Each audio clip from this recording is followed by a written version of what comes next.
Hello and welcome to Hello Nintendo, episode 36. My name is Sam, aka Ketchup the Duck, and joining me today is Iwata fan, aka Michael. Hey there, everybody. You might know Iwata fan from our gaming, or our IMA, or our Nature is Fucking Lit. I didn't know you moderated Nature is Fucking Lit. It just happened. I had a friend over at another subreddit who needed help, and so I ended up in that subreddit. It's been a lot of Wow. fun. How many Yeah. how many subs do you mod? To be honest, I don't really know. But, I've just been having a lot of fun. Every so often, someone will need help somewhere, and I'm always happy to help out somewhere on Reddit. What is the worst subreddit that you... Wait, hang on. Let me put that a different way. I don't want to cause any drama. What's the most niche subreddit that you moderate? Well, my favorite one that's really niche is people who say heck. So it's just about people somewhere saying the word heck, and it's just super funny. I don't know why it's so funny, but a friend thought it up and invited me over, and so that one's one of my favorites. Also joining me is Alec, aka the Scottish Lion. You may know him from our Zenyatta mains.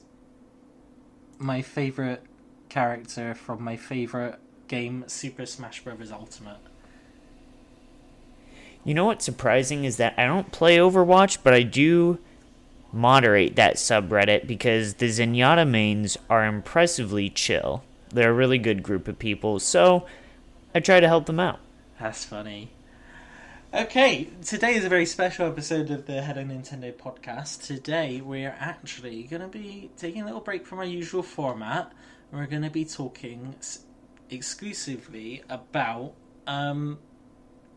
maybe C-list, maybe D-list Nintendo characters. Not the main characters of the games, but the weird fandoms that are built up around maybe some of the more niche Nintendo characters. There's been a lot of stuff in the news lately about people maybe going slightly too far in their campaigning for Waluigi to be in Smash, and there's certainly been a vocal element of the fan base that are very, very happy about Daisy's inclusion in the new Smash. Well, we wanted to delve maybe a bit deeper into that this week. So first of all, we're going to actually debate amongst ourselves what tier we would say these characters are on, because I used to think that maybe if a character was in Smash, they were A-list, and then as Smash's roster has got bigger and bigger, I don't know if I can realistically say that Captain Falcon is A-list anymore. Unfortunately, he's definitely dropped the rankings for me. And now we're getting inclusions such as Daisy as an Echo character. I think if any character is an Echo character, it's probably safe to say they're not A-list. So I was wondering, what do you guys think makes an A-list Nintendo character? Well, I've been debating about this recently just because of the Smash roster, actually, and trying to figure out who is a total shoo-in and who isn't. And my tendency is, if we want to say there's an A-list, B-list, C-list, and perhaps even a D-list, maybe what we should do with the A-list is really limit it to the main protagonists that are usually the playable character. So that brings to mind Mario, Link, Star Fox, and other Kirby, very main characters like that. And that's where I'm hesitant to include things like Peach, for instance. Should we put Peach as an A-lister or a B-lister? That's where it's kind of ambiguous to me. So I don't know what to do about that. I'm pretty confident about the Mario, Link, Kirby, etc. being main characters, A-list characters. And we could probably say their main antagonists are also main characters. So, for instance, Bowser, Ganon, Ganondorf, and King Dedede maybe as Kirby's main antagonist. So I don't know. It's kind of a very subjective thing. I don't know what you guys think the line should be. Well, I'm curious because once upon a time, I would have said even the original Smash 8s, they're definitely A-list, right? But now I'm like, well, is Fox McCloud A-list? And I wish he was. I love Star Fox, but considering how Zero didn't do particularly well, I know it wasn't a great game, but on a system with such a drought of games, it still didn't perform particularly well. Would you call is Fox McCloud an A-list Nintendo character? Alec? No, he's not. So I'm very generous to give out B's, but I don't give out a lot of A's.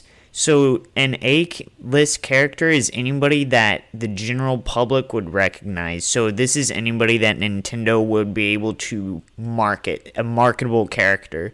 So for me, this is pretty much, I'm trying to come up with a list real quick, but Mario, Donkey Kong, Link, Samus, Kirby, Pikachu would probably be the extent of my A-list characters.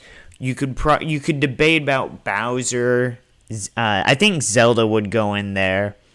But no, so this is going to be... A-list to me is anybody who your next door neighbor would probably be able to recognize as, if they were into pop culture at all, as a marketable Nintendo character.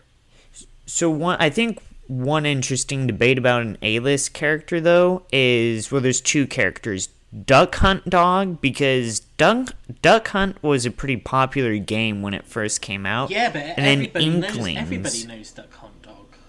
Yeah, and then have the Inklings moved up to be an A-list character? I know in Japan, but in North America and Europe, would they be an A-list character? My tendency is to say no, if we're going to use your definition, which honestly I think is a very good definition.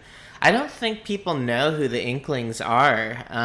We do because we're Nintendo fans, and people in the video game world are probably at least mildly aware. But I do find that there are people who really still have no idea who Splatoon is, even within the gaming community as a whole.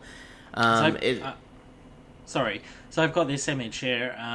This was a generic advert just to say this is a new console. It's not for a specific game, and clearly with the inclusion of Samus, it's not at the time.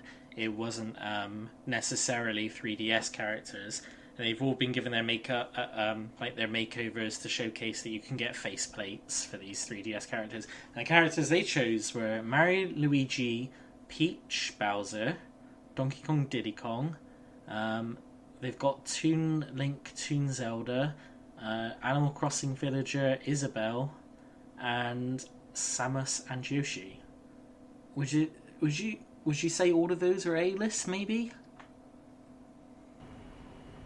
You know, I'm even hesitant with Samus because Metroid, again, is not necessarily that well known. It hasn't sold nearly as much as any of the other A-list characters who are definite shoo-ins. And so I don't know if... It just depends on public recognizability, but I've gotten the sense that most people have no idea who Samus is unless you're a gamer. But I do think within the gaming community, everybody should know Metroid. That's just kind of a staple. I don't know if you're talking about maybe an S-list tire, where, even Grandma knows who these people are. Maybe that's a good idea. Maybe what we could do is say the S tier is publicly recognizable, and then the A tier is maybe a main protagonist and perhaps antagonist. If you own a games console that you play at least once a month, you will know who these characters are. That's A-list. If Grandma knows, she might know who Mario is. She might know who Pikachu is. Oh, do you think she'd know anyone else? Donkey Kong, I guess, maybe? Because of... Donkey Kong, just because of his prominence as the first arcade game. A lot of people think of Donkey Kong as the first arcade game. Yeah, I'm going to say more people know Donkey Kong than Bowser.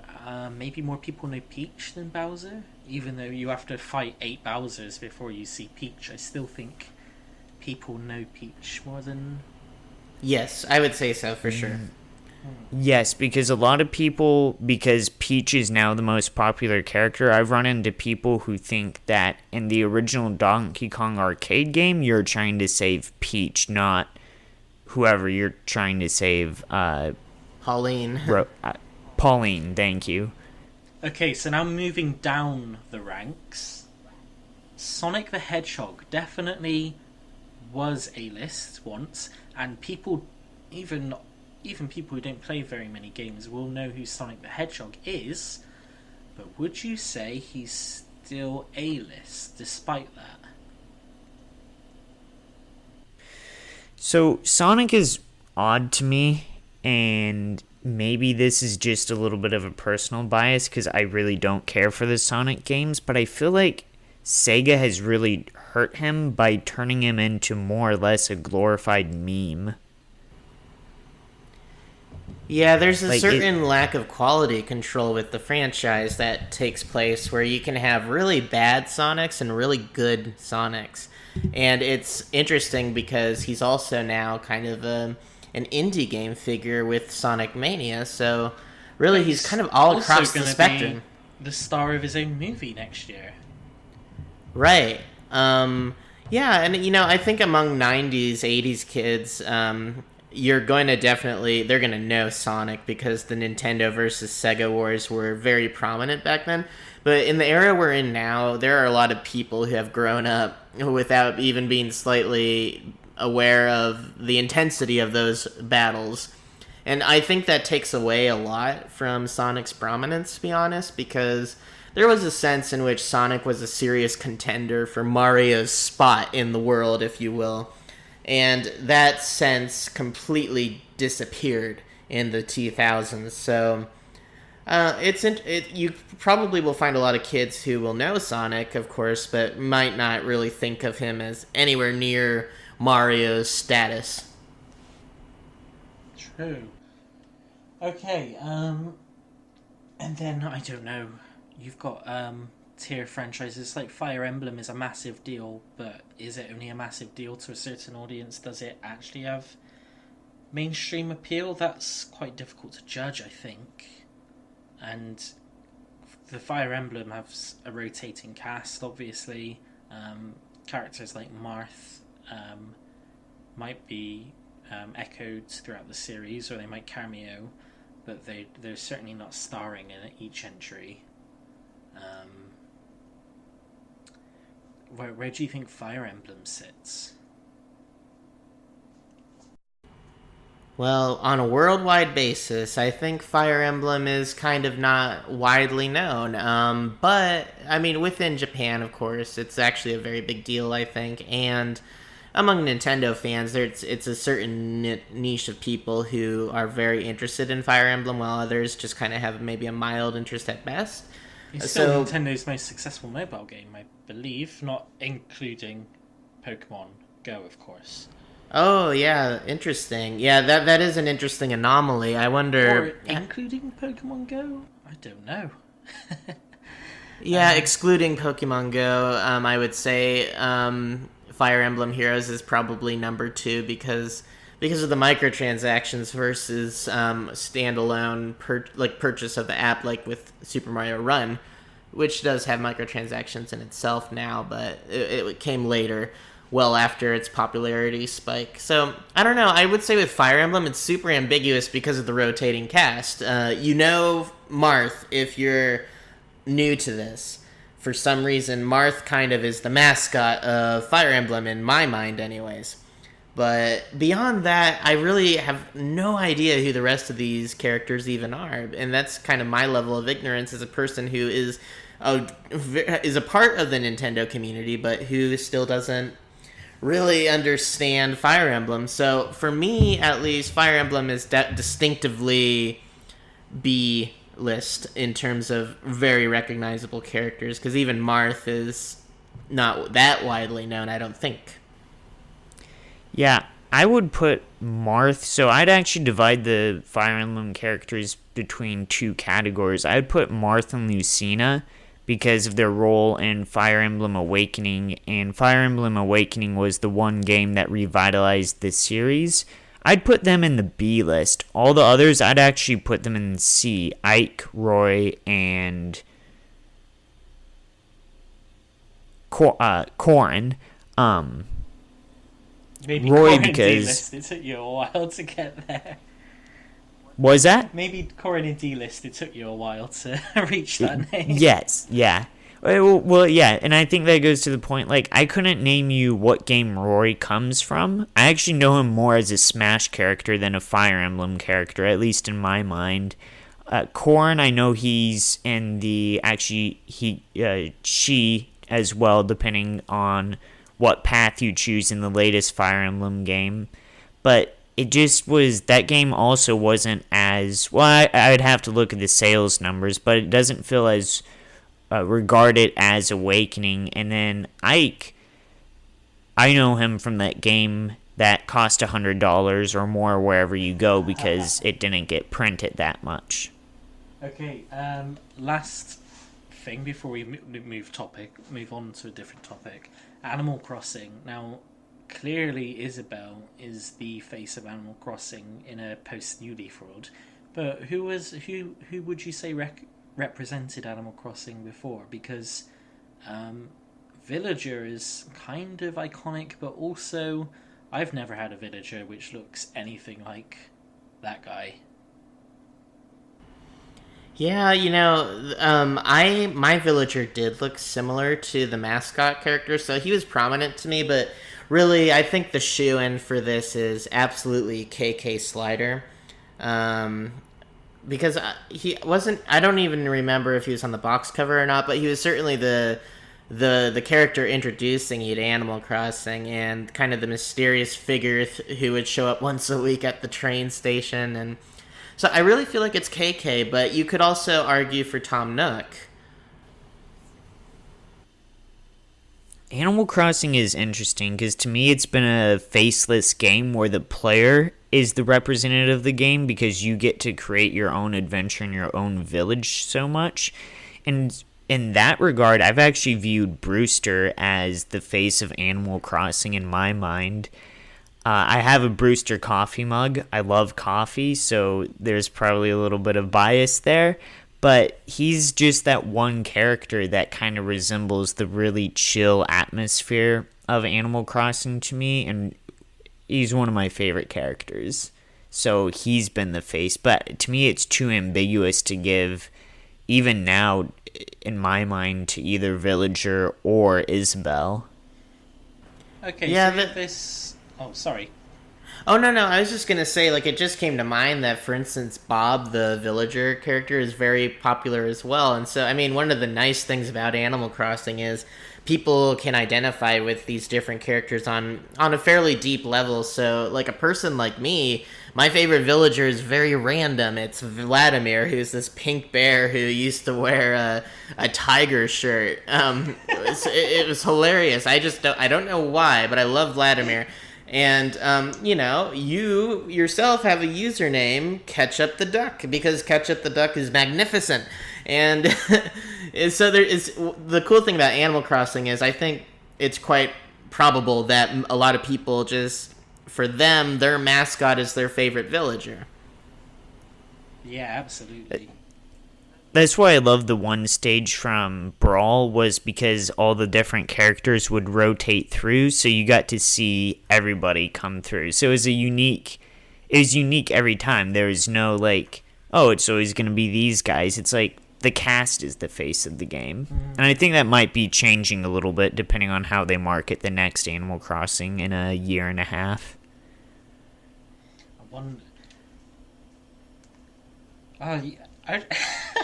You've made me really excited for Animal Crossing for the first time.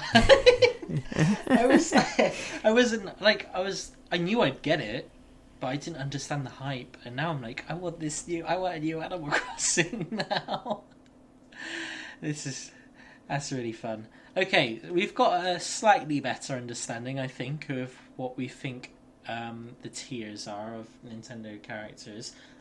So let's get a bit more specific into franchises and into recent events. So we'll group them together because Daisy and Waluigi both did serve a functional gameplay purpose for their inclusion in recent titles, which is that Daisy needed a tennis partner, and I know Daisy had been in a Mario Party or something before tennis, but I think tennis solidified her as a main roster. And Wario needed a tennis partner, and Luigi sort of needed a love interest. I don't know why they think that, because that's been dropped, and anybody who still brings up that Daisy is Luigi's love interest is really deluding themselves into the importance of that statement, I think. But how do you feel, I guess? What are your honest opinions, putting your opinions of the fan base around these characters aside? What are your honest opinions about Daisy and Waluigi, starting with Daisy, Alec? Almost indifference. So Daisy's just kind of there to me. She's been a little bit annoying. She's that the high pitched voice does get to me, just like Toad's high pitched voice gets to me. But ever since one of my favorite Mario Party games is Mario Party 4, and ever since like the main people, whenever my sister and I get together to play it, we usually do a cast of where I'm Donkey Kong, she'll be Luigi, and then we battle Daisy and Waluigi's as the computers. So like, while she's annoyed me, she's like always been kind of a fun character to see. So it's not that I don't like her, but it's not that I like her. She's kind of there and a good character. What about you, Michael? Yeah, I mean, for me, Daisy is just there. There is a not a strong identification. She doesn't really have this strong characterization to her. She really is just kind of this shallow character, in my opinion, and it's because Mario, to begin with, doesn't really describe characters all that much. And so, I mean, the most substance we've had in regards to Daisy, perhaps besides like some sort of description of her in the Super Smash Brothers trophy game, the Super Smash Brothers list of trophies, if she's in any of them, may just be Super Mario Land, where she's the princess you're rescuing, I think. And so, besides that, she doesn't really have much substance to her. I don't really know much about her, and I feel like I'm very familiar with Peach and Mario and Luigi and basically any Mario character I can think of, even Toad. I feel like I know more about Toad than Princess Daisy. So I don't know. I'm certainly okay with Daisy being around, but they just haven't developed her that much, in my opinion, even to this day. Is it Waluigi as well? They both certainly have, and this is a fine thing to do. This is a fun thing to do. This is part of being a fan. This is what you do, and I don't want to discredit this because I do it for other characters, which is you project your own interpretation of their personality onto them. So I certainly I'm sure with Luigi, for example, we know he's a little bit cowardly, but there's we put more onto him, I think, especially with the year of Luigi. We give him this personality that he doesn't necessarily convey in the games, because to be honest, most of the games he's in, Luigi is just a copy of Mario that maybe jumps a little higher. But we give him this personality. We join the dots that Nintendo provides. Do you find that difficult? Like, I find it difficult with Daisy to put anything onto her. I would like to, but I can't bring anything to the table in the same way that I do with these other characters. Yeah, I agree. It's just very difficult to come up with anything to project on her because she's so. There's something about her that feels so expected and typical and perhaps stereotypical. And I don't know if there's much that we can assume about her like we can the others. It's just so much easier with other characters who, even like Waluigi, who has, I think, an interesting personality that just shows in his appearance alone. Even if you just look at a picture of him, there's something very comedic about Waluigi, and you can make a lot of assumptions about him that you just can't with someone like Daisy, who's just kind of a smiling face there, who reminds you of maybe every other more standard character you may have encountered in other places like books or movies or television. It's funny that Mario and Luigi are these archetypes more than they are fleshed out characters. Like Luigi is, even though Luigi is bland, and I'm scared of saying that a little bit because I don't want to give people the wrong impression. Even though Luigi is bland, he's definitely a more fleshed out character than Mario because he's defined by his differences, I guess, from Mario. Like Mario is a hero, and Luigi is occasionally a coward who fights to overcome his fears and be a hero like his brother. He's inspired by his brother. He'll do anything for his brother, and so on. Whereas Wario definitely, and also Waluigi, but certainly Wario, these are really defined characters, I feel. Wario is definitely, like, not just an antithesis, Wario is evil to Mario's hero, but Wario is greedy, he's selfish, he cheats, he's certainly very comfortable with his body and picking his nose and farting and these sort of things. And he loves antagonizing other characters. It's weird that these villain roles have these like really defined personalities for people to embrace, whereas Mario is given a sort of blank slate for people to project onto. Yeah. You know what I find... Go ahead. Oh, no, that I was just agreeing, but yeah, go ahead.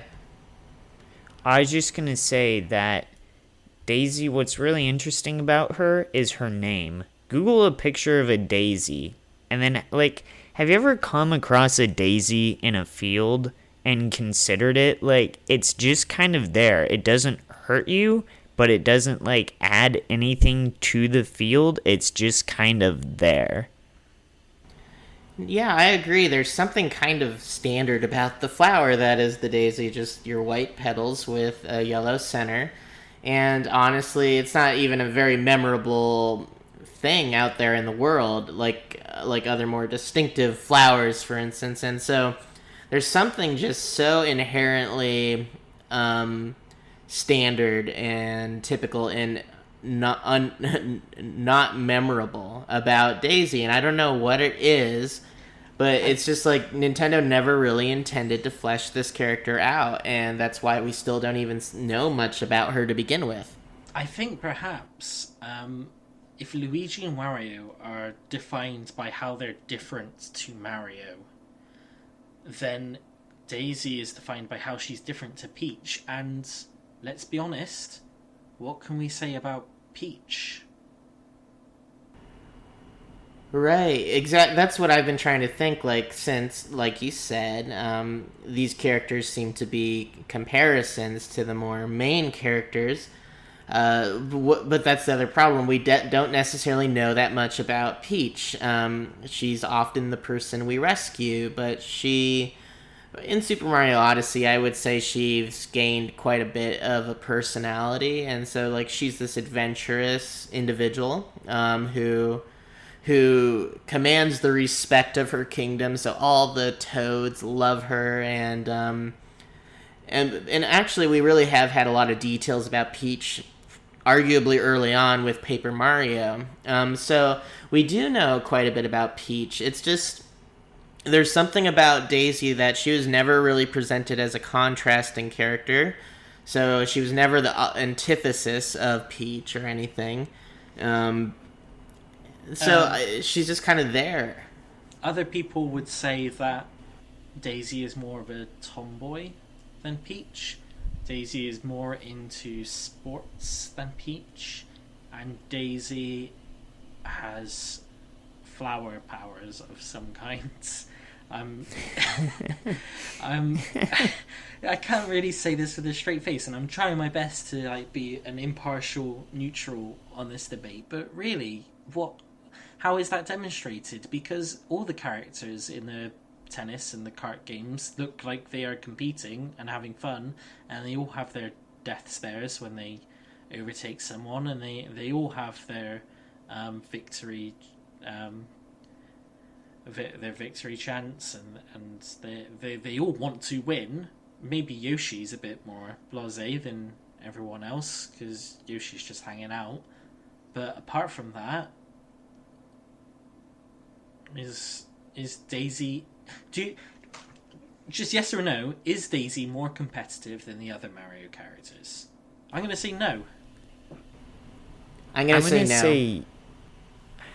going to say yes, because her sole purpose, it feels like to me, is to be in Mario sports games and to be in Mario Party games. That feels like her sole purpose. When you say that, do you mean that's Nintendo's sole purpose for her character, or do you think that's Daisy's innermost drive? She gets up this morning thinking, I've got to win the Grand Prix. You know what? I'm gonna say yes, that she wakes up every morning and her goal is to go and play a game of tennis. I'm just gonna project that on her, that she totally loves sports and her purpose in life is to get better at sports and racing. And see, I like that. I really do. If I could get on board with that, if Nintendo started to present the character more like that, if we saw some sort of more of a hint that she was like that, because I guess why not? If she's kept her kingdom at peace. She all the creatures in Sarasaland are fine. There's no Bowsers for them. They had to have an alien invasion before because she's so good at keeping her territory ruly that it took aliens for there to be a threat.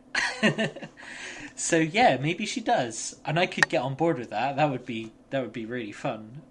But I don't know if I can agree that actually is. I wish that was, and I could see myself liking the character if I could make that leap that I think some other people have done. Do we think is she more of a tomboy? Because she wears a big orange dress everywhere. And I'm not saying tomboys can't wear dresses, but this is a big, impractical princess dress. I'm sure it's not. Is it really required that she wears this everywhere? Yeah, that's what's been throwing me off, actually, that she just has never been distinctively presented as filling any particular role. And, I mean, there's been plenty of opportunities. They could have even just done cameo appearances in even Super Mario Odyssey. For instance, Luigi's the balloon guy, but maybe Daisy could have helped him with that. And then we could have gotten a sense that, oh, Daisy's kind of the minigame person that likes to do fun things. So we just don't know much about her, and so it's just too hypothetical for me to make any commitments about what to even project on her character. And the dress is throwing me off because she wears athletic wear in all the sports-related games, but so does Peach and Rosalina even. So it's just Daisy needs some sort of niche to be assigned to her, and Nintendo has to be the ones to do it, and they haven't for some reason, and I don't know why. Last question. Does Daisy have flower powers? And if she does, how do you think she discovered them living in a desert kingdom?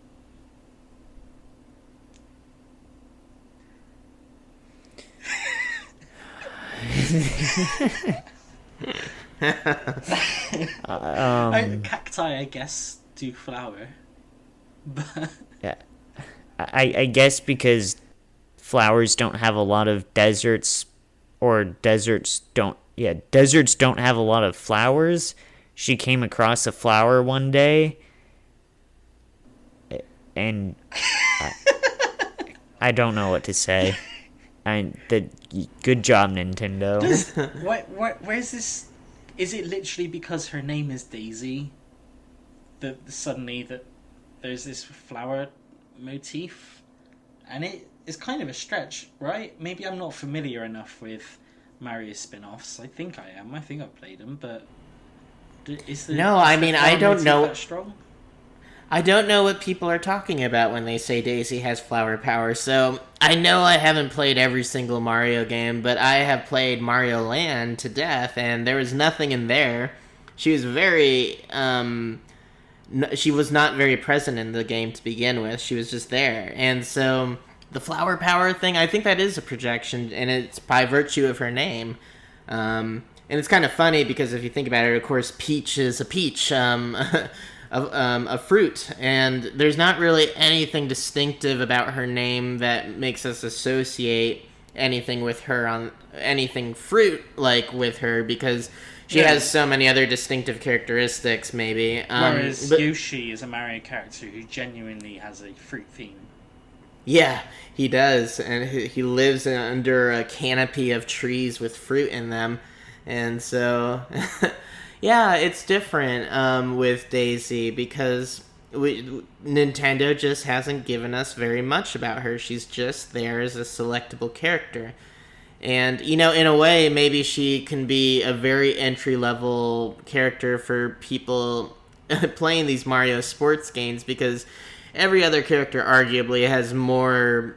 we have more information about them, and they're easier to project onto. But Daisy is so generic that perhaps she's also accessible to people who really don't want to even commit to the strength of Mario's personality or the strength of Luigi or Peach or Waluigi, but Daisy is kind of there as a safety net. Maybe that's the way to think of her.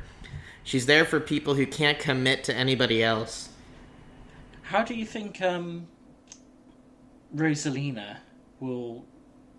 What do you think her role will be in the future of Mario titles? Do you see her... She did make an appearance in 3D World as an unlockable character towards the end. I don't think it's... I don't know if her, as much as there is canon in Mario, I don't know if her role was canon to this. Ooh. Sorry, my can you hear me? Sorry about that. My computer went to sleep, put in sleep mode for some reason because I was just talking, I guess. Let me start that again. How did I start it? What was I saying? Something about Rosalina. On a related note, how do you guys think Rosalina's role will continue in future Mario titles? I said that so stiff. Let me try one more time. On a related note, how do you guys think Rosalina's role will continue in future Mario titles? She's the mom of the Lumas. She's I see her because of the role that she took in Super Mario Galaxy. She's that very caring princess I guess she's a queen more but she just kind of cares for everybody. And she's I was going to use a really obscure, she would be the protagonist in any Dostoevsky book. That's funny. Yeah. Yeah, I do think that her role, it won't be prominent anymore until there's some sort of Galaxy 3 of sorts. But she'll make cameo appearances. She's more likely to make appearances in a main Mario title than Daisy. So if Mario shoots up to space again, maybe we'll see her say hi or something like that. But other than that, she's another playable character in the sports and party and kart titles. I do hope that we do see a Super Mario Galaxy 3 because it is a viable concept in my opinion. It'd be something cool that Nintendo could release even for the Switch. A Galaxy 3 to kind of complement the Odyssey, Super Mario Odyssey. And so I do feel that she has a potential future in Nintendo's world as a very prominent character, but if nothing else, she'll be with us for Smash and Kart and so forth. Moving on to Waluigi, and this is good. We've been going on a bit longer than I thought we would on these subjects, but we've talked a little bit about Waluigi already. I guess we all like him a bit more than Daisy.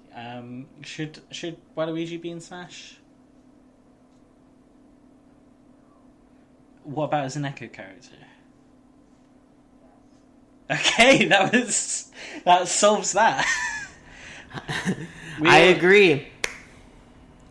I completely agree, and the reason is because Waluigi is largely a meme for people, and I don't know why people have focused on him so much. To me, he's kind of like the new Tingle. I feel like people were doing this to Tingle a decade or so ago, maybe 15 years even. It's been a while. I'm getting old. But yeah, I feel like Waluigi is just the new super fun character for everyone to be into. And that doesn't necessarily qualify him to be a new distinctive fighter in Smash. We don't really know that much about him anyways, so... But yeah, as an assist trophy or something, why not? I think that's perfect for a character of his stature. That leads us naturally onto the next subject, which is actually Tingle. Tingle is maybe the most notable recurring character in the Zelda series who isn't one of the main trio, or I guess he's sort of on a par with Impa, where they both have these prominent roles but aren't vital to the plot per se. But he's also got to star in his own spin-offs. Not always, obviously not AAA titles, these games, but certainly there is an audience for Tingle, at least in Japan, and Nintendo of Europe fought for him as well, because they translated Rosie Rupee Land. What do you think of Tingle now that it's been ages since Tingle's actually been in a Zelda proper?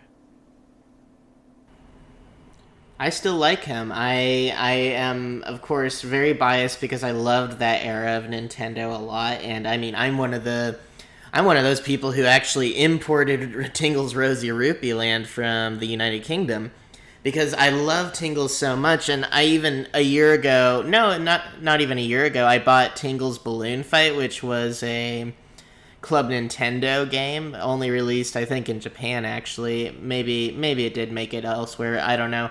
But I'm a fan of Zelda, and because I'm a fan of The Legend of Zelda, I also love every single spin-off that comes from it.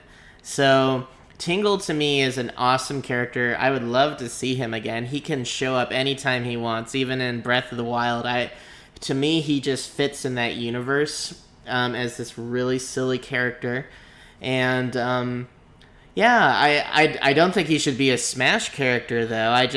He's just this really esoteric character that makes a lot of sense to a Zelda fan and looks really goofy to someone who's not as into the series, but perhaps people can be... Actually, I was going to say people can be pretty receptive to him because of his silliness, but actually, I think you either have a love or a hate relationship with Tingle, and I don't know why, but I like him, and there are some people who hate him. I'm not sure the reason for that, to be honest. Alec, do you hate Tingle, or do you love him? Yes, I do. You hate yes, Tingle? no, yes. every way through. I wish he was not a character. He kind of freaks me out. So, but we got to go back to the first time that like I really found out like who Tingle was. Like he was just another character to me until The Legend of Zelda Wind Waker.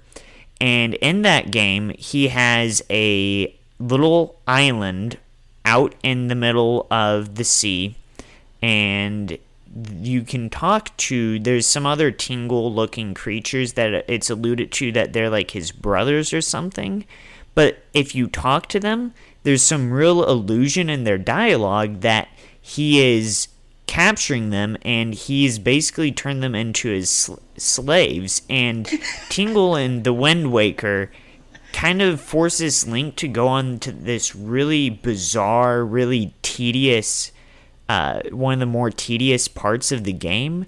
And so because of that, like, Tingle was always this really, like, because of that, he kind of disturbs me. Like, who is this guy? Where did he come from? And so, and in Majora's Mask, I could see if I played that first, and he's a silly character if I played Majora's Mask first. But because I saw The Wind Waker first, yeah, Tingle creeps me out a little bit because of his jail island. Definitely more sinister in Wind Waker than he was in Majora's Mask. He's an odd fellow, isn't he? I like him. I like that his dad is this big burly guy who runs the photo. What is it? The photo challenge thing in the swamp? Oh yeah, that's right. Honestly, the Wind Waker Tingle side quest that involved, I think, GBA connectivity of some form, that I remember having a lot of fun with that.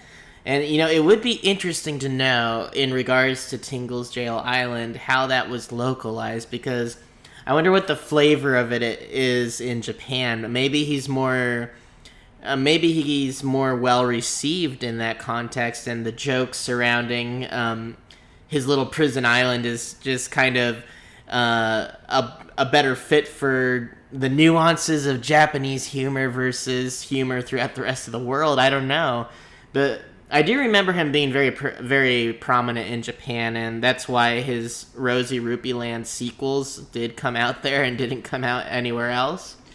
What's his most? I haven't played Rosie Rupee Land. Did you play it, or do you just own it? I played it just a little bit, but I never beat it. Do you know what his character is like in that game? Is he sort of? I feel like he's, from what I've read of the game, he's a bit of a Wario figure. He's quite greedy. Mm-hmm. Yeah, and that's. But does he have any pure motivations? He wants to be a fairy, but he also wants lots of money, which feels like they're probably... I don't think he can become a fairy, but I certainly think if there is any way, hoarding money is not going to help. Yeah, that's my impression of him. He's a very Wario-like figure who's just trying to collect as many rupees as possible. And he'll stop at nothing to maintain the delusion that he is a fairy. It's not even necessarily that he's trying to become one, because he thinks he is one. So he's just this character who misunderstands who he is. And he... In the game, I think near the end of the game, just a little bit of spoilers, it says in Wikipedia that he learns that Uncle Rupee has been deceiving him all along, causing Tingle to battle against him. So the game really focuses a lot on this Uncle Rupee figure. And I think it's just kind of... Tingle is a combination of Wario and the just completely bizarre things that don't have to make sense. You just kind of embrace it for what it is. Do you think Tingle should be in Smash? Not as a main character. I don't think it makes much sense. I think that would be too much inflation of Zelda-related characters, first of all. Do you think so? I know there's a lot of links, but they don't feel like... I don't know. They don't feel like three different characters so much as they feel like three variations on one character for me. So I don't think Zelda is a series with 5 characters. I think it's a series in Smash. I think it's a series with 3 characters at the moment, and it feels. No, I agree with that. I just feel like if we're gonna add a 4th character into the mix, representing that series, I don't know if Tingle's the right choice. He makes a lot of sense as an assist trophy because, in a way, that's what he does for you in the game. He assists you. But yeah, I don't know if we know enough about him for him to be a main character. He's very on par with Waluigi in that sense that he's really fun, and he has a fan base. It's not nearly as vocal as Waluigi's right now, but it exists. But yeah, it's just not. There's something off-putting about the idea of him as a main Smash character. But with Nintendo, they do crazy things all the time, so I could absolutely see them making him one. Alec, I know. I can guess your answer for whether you want Tingle as a Smash character, but if Nintendo said, "Look, he is a character. He's going to be an Echo character," which one do you think he'd best fit playstyle wise? Oh man, that's a. I don't know. I don't know if I know enough about Smash Bros to say he would fit this. I'm gonna say Wario. Yeah.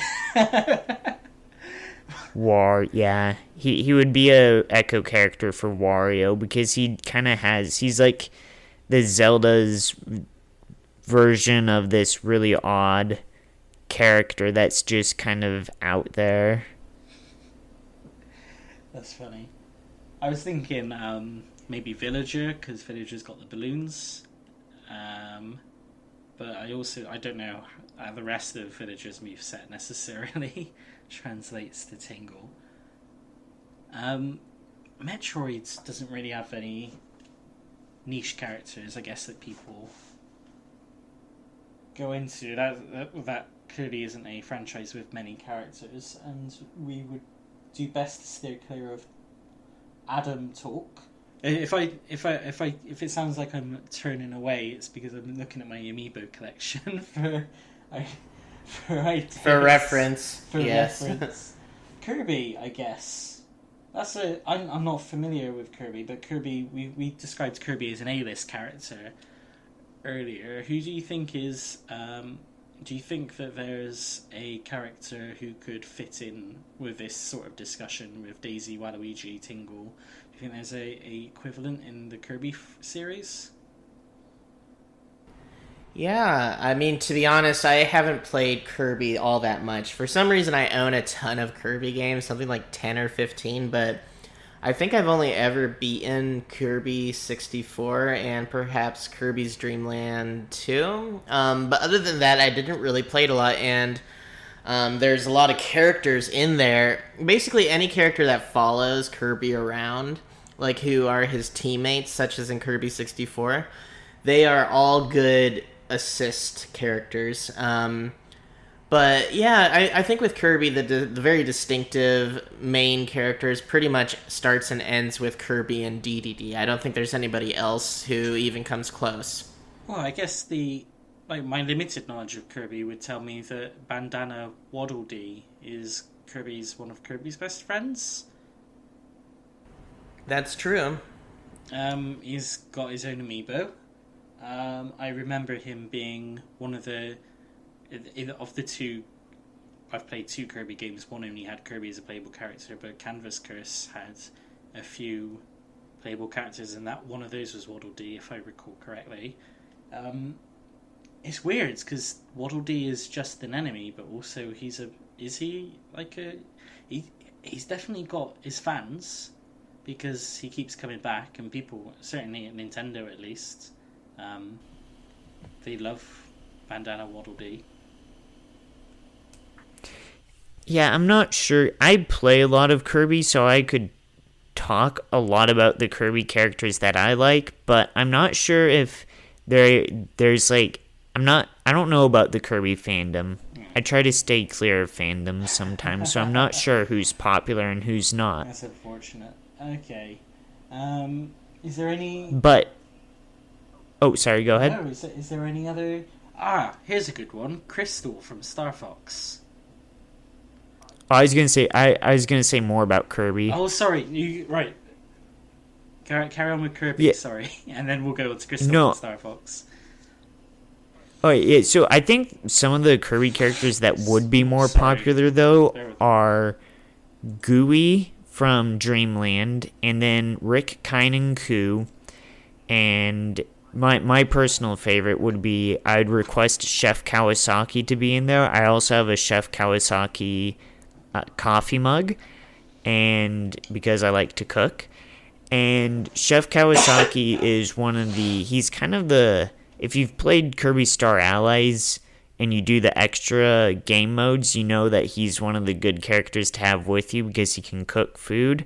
But he's also this really cheery cook character that I think should get in as a assist trophy. And what he can do is he can flip his pans at people, and he has this one move where he picks up enemies with his pan and kind of stir fries them. He would be a good assist trophy in my mind. I don't know if any of the characters would definitely make good fighters, but I could see Gooey being an Echo Fighter of Kirby. But then again, nobody can really be an Echo Fighter of Kirby because nobody can swallow people like Kirby does. That's true. Cool. Should I try and do this like I said it for the first time? So what about another cult favourite from certain fan bases is Crystal from Star Fox. She was a main character in Star Fox Adventures, which is, depending on where you fall, either a good Star Fox game or a decent game but not a Star Fox game. And then she did appear in a few, I think she was in Assault, and she was definitely in Command. So she was a recurring character, but then people seem to get this, I guess, like the Daisy fan base, people think that Nintendo are ignoring her, but really they're just neglecting the whole franchise, really. She wasn't in Zero because it was a reboot. She wouldn't have been in Zero. What do you think about Crystal? Are you both familiar with Crystal from Star Fox? Did you play Star Fox Adventures? I did, and I was a big fan of the game. So, I mean, I do know Crystal, but, you know, I do think that because they didn't really emphasize her all that much later in the series, and because it was kind of not Nintendo's thing in particular, she's more equivalent to like what Square Enix was to Super Mario RPG. They created some characters that Nintendo themselves don't really recognize at all, like Geno. But with Crystal, she has gotten some recognition. But the reason it's not that prominent is because I don't think it was really completely Nintendo's thing to begin with. And so I'm okay with how Crystal's being treated, because Star Fox Adventures was such a unique one-off game, and I don't really expect her to have a prominent place in the series until Nintendo decides to give her one. And before that happens, I'm not that eager to see her do much of anything in games like Smash or whatever. But yeah, I mean, if she does have a prominent role in some future Star Fox title, preferably a main one, then yeah, she should become more prominent elsewhere as well, like Smash. But in the meantime, she really is kind of a B, C-list character. Alec, how familiar are you with Crystal? Almost not at all. I have never played a Star Fox game, and that's probably unfortunate. So I don't know much about Star Fox Adventures, actually. I see it all the time, but I still don't know what it is. Star Fox Adventures. Unfortunately. I don't know how to describe it, and I don't know I don't have great memories of the game, but I don't know if I'm doing it injustice. Like, if I played it now, would I feel differently? Basically, Star Fox is an arcade on rails high score attack game with a loose story. You're supposed to play the whole story in one sitting, multiple times to get better scores. You take different paths. If it scratched a certain itch, and then Rare made a original title called Dinosaur Planet, which before release they basically scrapped all of their original characters and put this Star Fox coat on, and really took both their original idea, gave their original idea a disservice, and also took Star Fox in this weird direction which was unlike the series. And obviously people are very scared, aren't they, of their favourite game chasing a direction that's more bland but profitable, aren't they? People are inherently against something like Federation Force because they are scared that means no more Metroid. People are scared of a Chibi Robo platformer because they are scared, and a bit more justifiably so, that there won't be another Chibi Robo. But on the same hand, people are really excited about a Captain Falcon brawler and not concerned at all about not getting an F-Zero. That's obviously simplifying the discussion quite a bit. Anyway, Crystal was a prominent character in Star Fox Adventures. She did appear in more Star Fox games afterwards, and I feel like they were pivotal roles. She's certainly got a unique moveset because she was in a different gameplay style of game. Do you think there's truth to this idea that Nintendo are extra cautious about characters that aren't necessarily theirs, or is it just the characters created by Rare that they're cautious about? Because people definitely, I think we'll wrap it up with discussion of this character. One of the big calls for a Smash inclusion and a Donkey Kong rep is King K. Rool. People aren't people are passionate about, yes, the new Donkey Kong games are good, but why aren't there Kremlings? And they seem to think that these games would be better with King K. Rool. What are your opinions on A? Is Nintendo cautious about using characters that weren't necessarily created by them? Not with characters like Gina, where we know they don't have the rights, but characters that we do know they have the rights because they have used them, but don't use them very often and move in a different direction. B, how do you feel about King K. Rool, and should he be in Smash? And C, there is no C. Just the first two questions.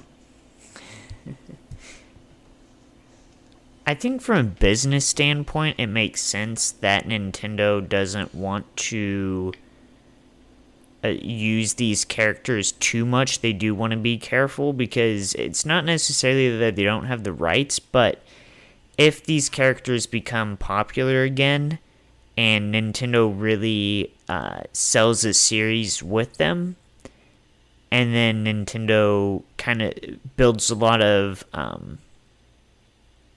builds these characters up, these characters can also be ripped right out from underneath them. And at the end of the day, you can correct me if I'm wrong, but it's not like Nintendo owns these companies. That's why Pokemon's the exception to this rule.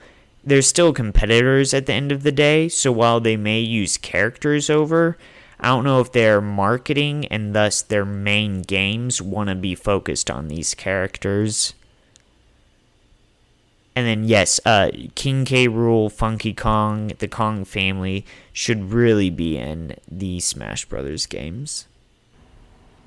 Yeah, I completely agree with all your sentiments. There's definitely a hesitancy on Nintendo's part to feature these characters, but I think they're good. And I think they should feature them more prominently. I really do miss all the rare related Donkey Kong characters, and it would be nice to see them in games again. And in addition, it would be awesome to see some of them in Smash. King K. Rool would be awesome, actually. I don't know why that hasn't occurred to me before, but that would be a lot of fun. I think that would be a really cool addition to Smash, and he's a very distinctive character that we could make... he's a nice palette for them to work with, I think. Certainly, I think King K. Rool could definitely be an echo of Bowser. They're both big green reptiles. They've both got heavy attacks. I guess Rool would have to throw his crown instead of flamethrower. But otherwise, I think that could work. Does Bowser have any other moves that K. Rool couldn't do? I think they're pretty much on par with each other, to be honest. The spinning shell, I think there's one where he kind of spins on his shell a bit. That one might be hard to pull off, but you could just... I don't know, King K. Rool could, like, spin on a pile of bananas that he stole from Donkey Kong. Right, okay, that's sort of, okay, let me try again. That about wraps up our discussion. I think we've learned this episode. I think I've come away with a bit more of an appreciation for what fans bring to a character, and I recognise more that my interpretations of a character aren't just what I've got from a game, but also what I've learnt from the Nintendo community. And certainly, I think there are characters that I only like because other people have shown me what they like about them. And I think we saw earlier that there's a potential for me to maybe one day like Daisy. I love the interpretation that Alec gave us, where she wakes up each morning just needing to win the tennis match, I got par on this course yesterday, I know I can get a birdie.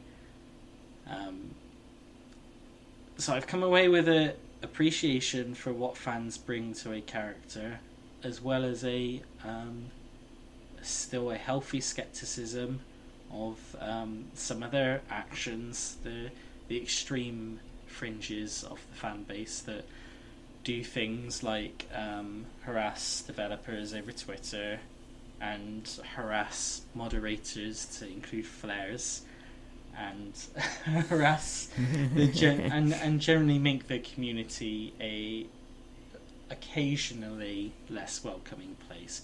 I hope that we can learn. So I hope that we can both make concessions. Such a centrist of me.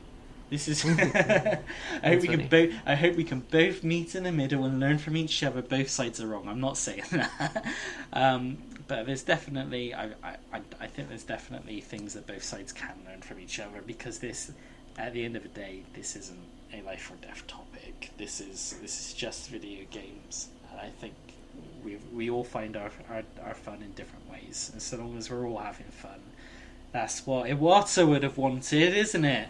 Yeah? That's right. So... Oh, I meant the actual Iwata, not you. I know. I'm just confirming as one of his fans. I'm just making sure it's clear that I agree. Is there any final words from anyone else? No, I think you put it together quite succinctly. It's nice to be able to talk about all these characters, and I mean, it's funny how strong our opinions can be about different characters, but I think if anything, it's just an indication of the passion we have for the franchises we love and the things Nintendo has created, or things that have been created for their platform. Are just wonderful games that have really impacted a lot of us, and so I think it's cool that that even seemingly fringe characters or characters with no major distinguishing features can still find a place in the hearts of someone out there. So, this is just what it's like to be a part of a video game community. You're just going to have discussions like this. You're going to have agreements and disagreements, and I think that's just part of what makes the community what it is. And I think that's a good thing. Yeah, no, I think you put it nicely. It's just a fun thing where everybody has their different favorite characters for whatever reason, and it's fun. Thank you for joining me, guys. Join us next time on Hello Nintendo, where we'll be discussing, is Nintendo doomed?